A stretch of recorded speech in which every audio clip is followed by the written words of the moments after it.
Okay, let's move on to another Quinn Martin show, The Invaders. Invaders was a great Quinn Martin project. My brother Daryl was closely involved with the creation of the effect of the when an invader is annihilated, shot or whatever, and he disappears and leaves just a little pile of ashes. We tried everything before we ended up with the ashes, and everything else seemed to be too bloody, too violent. We had skeletons. We changed them into as tests to develop what was going to be finally a little pile of ash. But at any rate, that's what they finally developed out of that was a little pile of ash, which was the effect of the invaders being terminated on each show. How was that done? We before and after, like you do all of the trick work, you do a shot with the figure in it, and then the figure steps out, and you shoot some more of the background with everything else that's active in it. And so you just fade them out. They're gone. So, but you have to have both pieces. You have to be darn sure on set that you don't move anything in between and that you can continue the action. But that's the way all the Star Trek stuff was done and all of the beam me ups and all of the transitions of that nature are done. It's simple, but you've got to be there to do it. Somebody's got to say, now, don't move. Mission Impossible. Yeah, that was, gosh, I forget who the producer was on that. That was darn Bruce Geller. Bruce Geller, yeah. Oh, thank you. It was his concept, and the lettering of Mission Impossible and the lighting of the fuse, that's how he shot it for the feature. Of the zzz and the music behind it was just what set that whole title effect. And Bruce was very aware of music and how it affected the visual. He was a very talented young man. And yes, we did the titles on that, and we did what we call the Saturday Sunday shoot on inserts every Saturday and Sunday. Paul and Phil, Paul. Anyway, they were head of post production. We'd come over and we'd come in on Saturdays and Sundays and shoot the inserts of the burning of the whatever had to happen.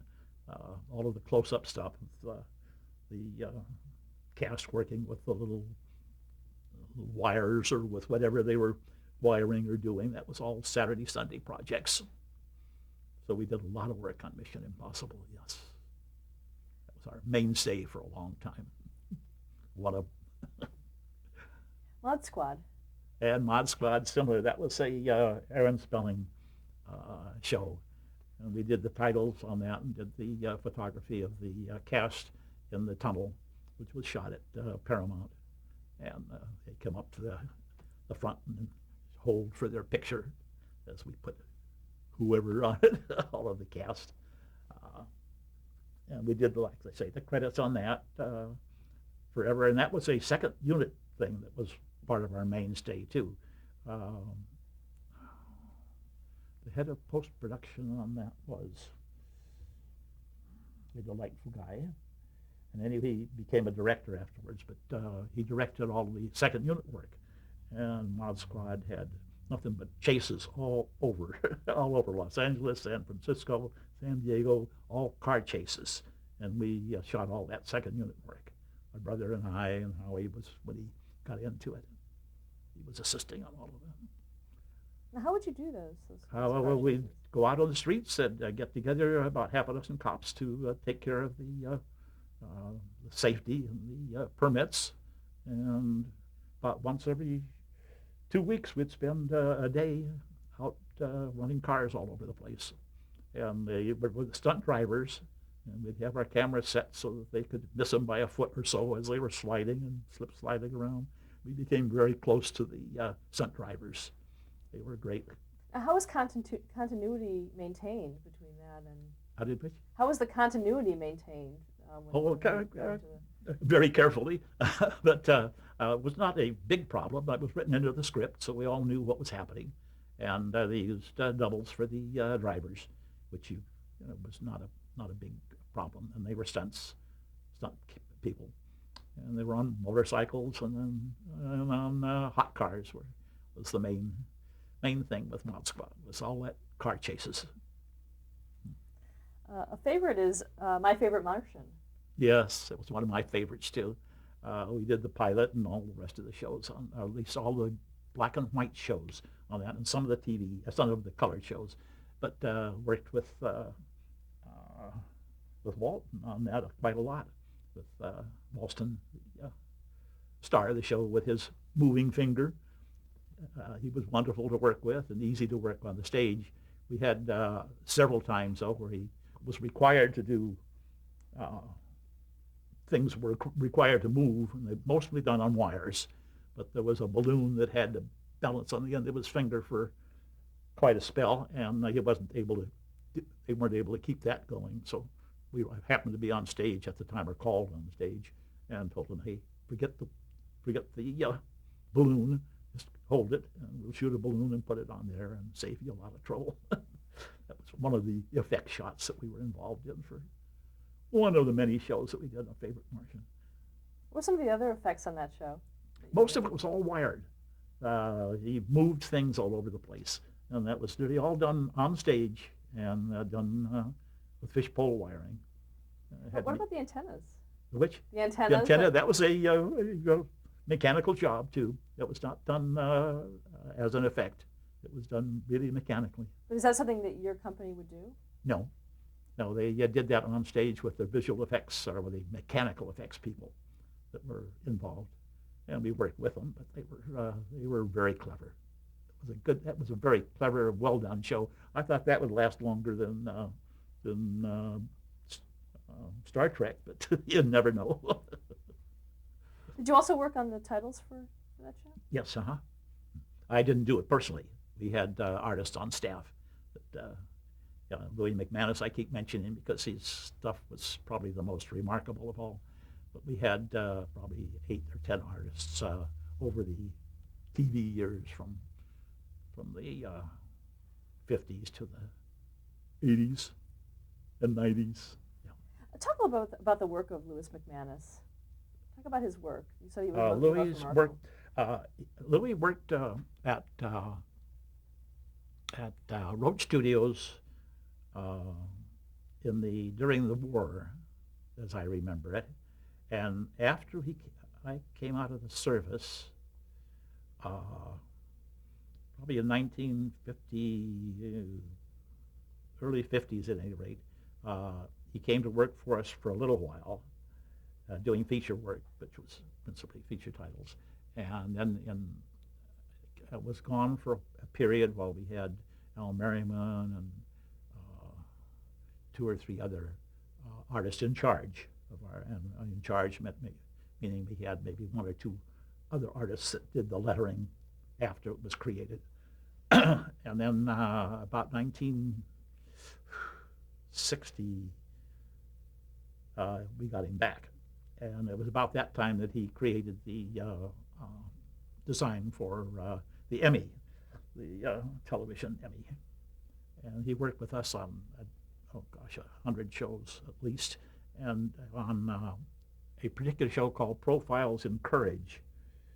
He did a art background of lots of war scenes. That was the opening shot of the TV show each week, and they would shoot a portion of it, close-ups in the trenches or whatever they were, and the story led to, and then he would paint a big 30 by 40 inch, and that was probably about a foot square of real stuff, and the rest was all painting, battlefields or cities in the Civil War days and what have you.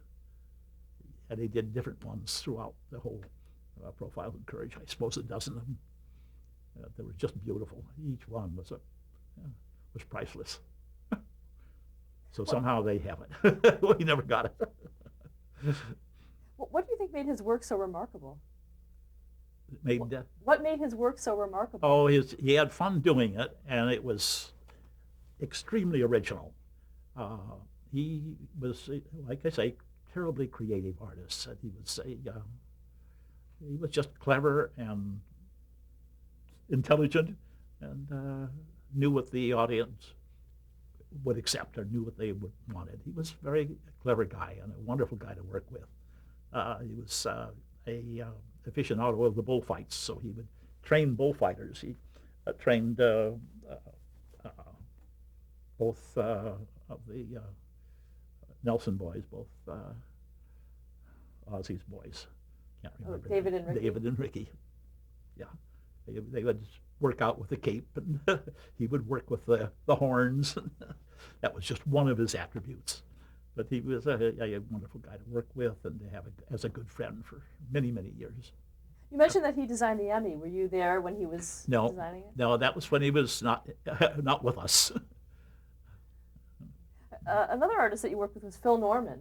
Yes, Phil Norman did a lot of work for a lot of really creative work, style work for Aaron Spelling and Leonard Goldberg.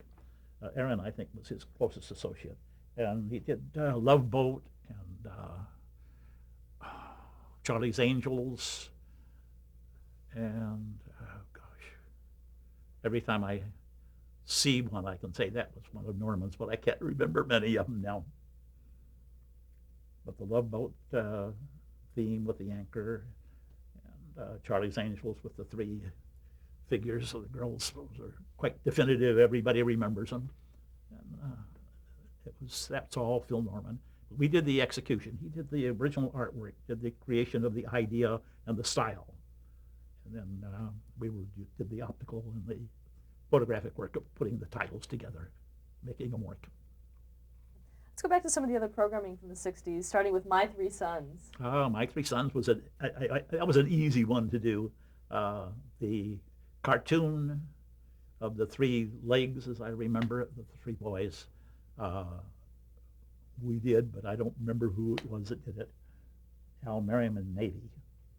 At any rate, did that, and the style of lettering was out of the book. It was not a big achievement or anything really creative about it, and neither was all the background lettering that we did for the writer, producer, director each week. Those were very often different, and the end credits, which were very often different in one way or guest stars or that type of thing. Did you work with Don Feddersen on it? Yes, and worked with him on the Charlie, what can I say, Charlie, the puppet tune, the puppet, Bergen's Charlie McCarthy show, and did the puppet work with him on that, and the Charlie McCarthy show for forever. That was good. My World and Welcome to It. Yes, that's with Danny Arnold. We had been doing the That Girl show since its inception, and Danny was writer, producer on that, and he got to the Thurber thing, the My World and Welcome to It, and I had been doing some work with the front projection, which was just being evolved at that time, and he had the idea of, come on, Howard, let's put this thing together. Don't charge me too much money. And so we were able to do, I think it lasted just 1 year. And he blames me for it, of course. It cost too much money to do the rear projection or the front projection system, doing the composite on it, and still have all the actors working. So it was really a three-way composite job. But it had to do with William Wyndham in front of a blue screen and animated backgrounds, which Abe Woolery did most of the animation on that. So that was essentially the show, at least my work at it, the visual effects and the titles and the end credits, of course. You were nominated for an Emmy for that. Yes, I recall, but I didn't remember it until you reminded me. Isn't that a strange situation that I would think of all the other shows that we had and forget that was, I was honored a couple of years ago when I totally forgot that My World and Welcome to It was one of the big ones. Oh, you mentioned That Girl. Yeah, That Girl worked with okay? Danny's daughter. Oh, Marla Thomas. With Marla Thomas on it. She was very involved in not only in the show, but in the with Danny Arnold in developing the titles on it, the New York background of her passing through the up and down Fifth Avenue or whatever it was, with the backgrounds of the store windows. That was a big deal to photograph that and to have her look like a China doll. That was what she wanted to appear: white skin and dark hair. And she was wonderful to work with, really good. The Outer Limits. Outer Limits, we didn't do the creative work on that. It was a show that was started, I think, through CFI. But we ended up with doing quite a lot of trick work on it. Rod Serling had a lot of ideas himself on how everything should be staged. Is it Joe Stefano? Oh, wait a minute, that was the other show. Sorry. What was Serling's? Wasn't that? Twilight Zone? The Twilight Zone. Yeah, and, Twilight Zone. I'm afraid I'm mixing up Twilight Zone and Outer Limits. Outer Limits. Back to that.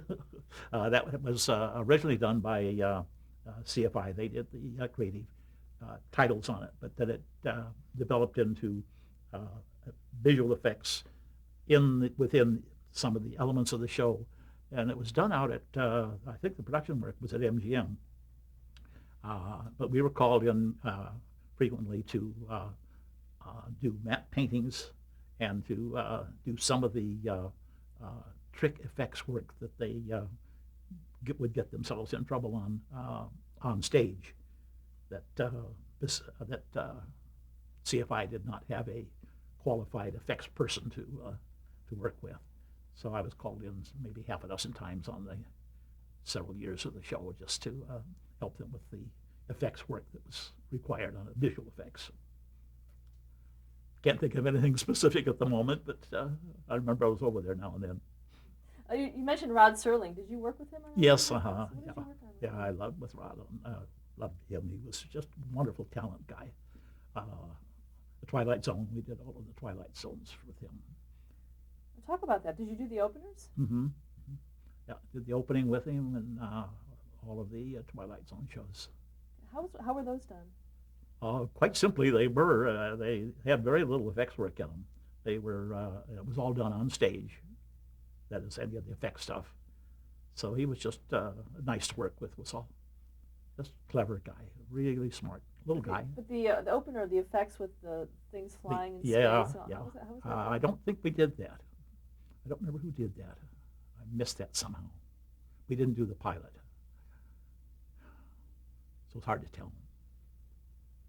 And I don't recall much of that. I just remember him mostly, the Twilight Zone itself. What about his visual style? Which? Did he have a visual style that he kept you to For the Twilight Zone? Oh, that he had? Yes, very much so. Oh, yeah, quite a style. It was Mysterioso, taken off of, I'm sure, old-time and mysterious feature films that were done. It had kind of an English style to it, an old mysterious English style that he was very effective and unique. It was good. He was wonderful. The Untouchables. Yeah, the Untouchables worked closely with, that was with Quinn Martin when he was with Desilu. At least the pilot was the first show. It was, I think, a 2-hour show, first of that kind. And we did the, behind the titles, or behind one of the sequences at any rate, had to do with the old cars circling the block. But they had to circle the block for our purposes to have a continual train of these black sedans that had the gangsters in them. And they were supposed to be at a funeral, I think. And they must have been maybe 30 cars. They had about 6 or 8, and we had to multiply those by running them around the block and bringing them in and split screening. So we got the multiple cars in the shot. And that was one of the effects in the main title that lasted forever. And The Untouchables itself was a letter that I think Louis was involved in that too, McManus, the design of that title. And Quinn was involved, of course, all the way. You just mentioned split screening. How was that done? Split screen is it's done on an optical printer, where you piece of tape. When they say tape and baling wire for visual effects, this is where you use the tape, and you run a portion of the film through the optical printer with a piece of tape blocking out the next section of it.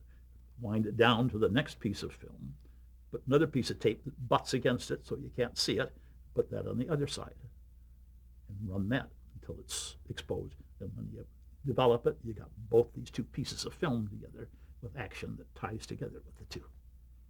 But it has to be timed well on an optical printer. One of the tricks, one of the easy tricks once you know how to do it. Let's run to Star Trek. How did Star that come Trek about was for you? forever. Yeah, that was almost a swan song for for Desilu. I remember we did the pilot, worked on it. It took us almost a year for the first pilot, working very closely with Gene Roddenberry and with Matt Jeffries was the art director on it. So with that, we built with that in mind, built the Enterprise. It was about an 11-foot model that we had Dick Dayton, who was a model maker for generally for architects, but we got him into this. He was one of the originals to work with fiberglass back in the 60s. So we started that in 62, as I remember it, the first year of the pilot, and worked out some of the beam shots, which was took a long time to develop that too. Most of the half a year that we worked on it we finally ended up with little aluminum flitters in a beam of light. And that's what finally ended up as the beam for the Beam Me Up Scotty on the transporter shots. And developed the Photon animated shot. That was Lloyd Baum did that. And let's see, Photon, what was they had? 2 or 3 different. The phaser guns had another visual effect. It was a blue light. And each of those were developed over that period, particularly the first year, and that we did the first pilot. It didn't sell, and the actor had gone to England to do something and died in England, the star of the show. And so they did another pilot. Desi put up the money and go again with, and they used Shatner for the second one. And meanwhile, we were developing more of the Enterprise, making it look a little fancier, a little better, more complete. Still working on the same miniature that we started with. And it was all mounted on one side, so all we ever saw was the starboard side of it. And what else did we work with that? The dome, we had to change its shape a little bit and set it, which led into the bridge, and did one shot in part of that opening on the second pilot, I think, where we moved, the ship came toward us, we moved up and over the top and went in through the top of the dome of the Enterprise and came into the bridge where they were in action on the bridge, which was a big shot, a big job. And developing the different, the moving backgrounds, the star backgrounds were a deadly thing to have done. I think Daryl and I stayed up on the optical printer for 3 days in a row, doing frame at a time, moving those stars through the optical printer. How did you do that? That was done with a Zoom optical printer. It was one of the first printers that had a probe where we could do it and repeat. The first motion control was to be able to zoom back and forth and come back to exactly the same position. other optical printers were, they weren't exactly that well built, but the Oxbury, the first Oxbury was. And we were able to we matted off the room really with black velvet or a black paper around the aperture, and zoomed from way back into the frame and moved it around 44 times all the way around to fill the screen with that one moving stars coming from infinity. It was a big job. We only had about 14 feet, I think, of moving stars, and we were able to loop that, of course. But it took us 3 days, I think, all day and all night on the printer. We alternated and slept there. We did the multiple passes. That was the worst of the bunch, the most onerous to do. But it came out fine. How important was it to get that effect? Oh, it was vital. Otherwise, you didn't have a moving. What else are you going to do? How are you going to indicate movement of a spaceship going anywhere? I mean, you can shoot it against black, but what are you going to have? You had to have that. Something that goes by the camera fast. And those were stars. Worked out fine. But it was, and I think probably mostly my brother's concept. He and Lloyd Bond. Lloyd was our animation director. He was an independent, and he was able to plot the speed at which we had to, frame by frame, had to move. He was an animator, and he knew how to do that. And he did that part of the creation of the moving stars. Let's talk a little about your brother Daryl. He just got burned out, but he was our star of the show. He worked closely with Quinn and with Ben Martin, that is, and Danny Thomas and Aaron Spelling. That was it, but he worked awfully hard. He spent day and night as I did, but he was more dedicated to it, and that finally he said, the heck with the business. It was changing so rapidly anyhow, so he retired early. What were his strengths in the field? Oh, his strength was work his tail off and do everything right now, and his contacts with the people, with like I say, Desi particularly, and Danny Kahn with the Desilu group, and with